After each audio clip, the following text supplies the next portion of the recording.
It is about 5 p.m. here on Wednesday, November 27th, 2024, Thanksgiving Eve, and all the animals are lined up, ready to move. Yami crossed the wire. When I came, she was making noise at me, and she followed me to where I set up the new wire. Anyway, I'm gonna, without further ado, let these animals in. Let's see if I can get it. Oops. Nope, that didn't work. Yeah. There we go. Just grab this. We'll just walk it down. And I'll reel it up later. So.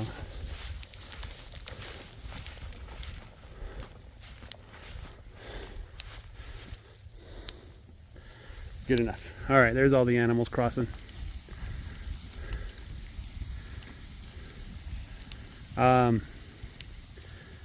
I was thinking of giving them a little extra area in this spot of ground because the grass isn't quite as thick as it was. And so I measured it out, kind of looking at the grass thickness, and this whole area is thick with grass. So maybe I'll give them some more area on tomorrow's move, Thanksgiving. But so far they've been doing really good at eating the grass and leaving plenty behind, which is what I want to see. Oh my goodness, the grass is so thick here. I did a little bit of math, and we have about 2 more weeks of moves before we hit the middle of the field, which I think once we hit the middle, it's going to change to a lot less grass. And I might even decide to start rolling out hay at that point to supplement what grass there is. But that's 2 more weeks. That's mid-December. So December 15th or something like that is when I might start rolling out hay, which I got 90 bales of hay this year just to make sure I don't run out. And I haven't had an excuse yet to use even one. Well, I take that back. I used like a little bit of a bale of hay for the puppies that were born. By the way, the puppies are opening their eyes now. I think they're about 3 weeks old, 2.5 weeks. So that's pretty exciting. I tried to stop the wire from touching, but nah, it's not working. Anyway, I wanted to talk about something that I did a little bit of research on very recently. There's this wonderful website. It's called Sheep 201. They have wonderful details on raising sheep. I think those details are very important because sheep are quite a bit more sensitive and fidgety than cows, and I think that's one of the reasons why people prefer raising cows, even though sheep make so much more money if you're successful at it. But I was studying about rams. I'm like, how many rams do I need per sheep? Like, how many rams should I have for my flock? And the answer is some people with large flocks of sheep will just have 1 ram per 100. So that's like the extreme upper end of what you can do. So I think typically 1 ram per 35 is more where you want to be at, right? But, and I'm going to put this caveat on there, if I take advantage of the ram effect, so what the ram effect is if the ewes haven't smelled a ram or seen a ram for 5 weeks, then when they see a ram, they're all going to start their cycle together. And within a few days, I think, or a week or so, they're going to be receptive to breeding. And so the ram basically has to breed all of the ewes at the same time because there's a short window. It's less than a day when the ewes are ready to be bred. So the issue there is that the ram can only breed like 3 to 5 sheep a day, is what I'm told. Which means that if we do the ram effect, then I probably need 1 ram per 5 ewes, which a flock this size, about 80 sheep, that works out to be like 16 rams. I don't have 16 rams. And I don't think I'm going to buy 16 rams. I might poke around and see what's out there. There might be some good deals on rams, but the rams need to be over a year old. If they're less than a year, then they don't breed as much. They just can't do it. They can't do the job. So either I'm just going to put the 2 rams that I have and let them loose and see what happens. I was hoping Rammy would still be around. I wanted him to breed too. But that's more of a personal preference than an economic one.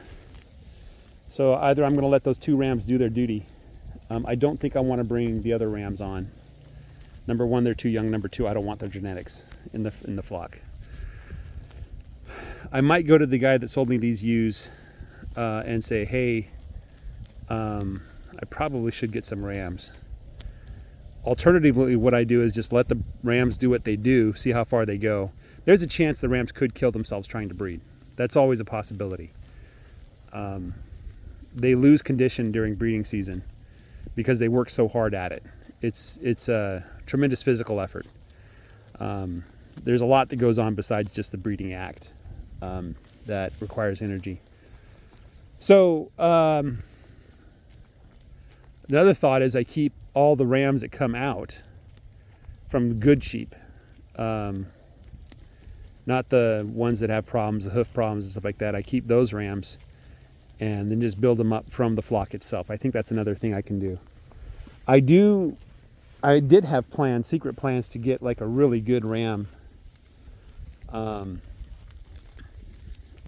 and breed like maybe a good Dorper ram or a good commercial ram. Spend a lot of money on that ram and then build up stock from there. But the numbers that I have, 1 ram isn't going to make much of a difference, and I need to know which ram, which ewes that ram breeds with. So either I sequester the ewes with the ram so that I know that they bred together, or I get some chalk or the crayon or whatever it is they use so I know which rams are on which ewes, right?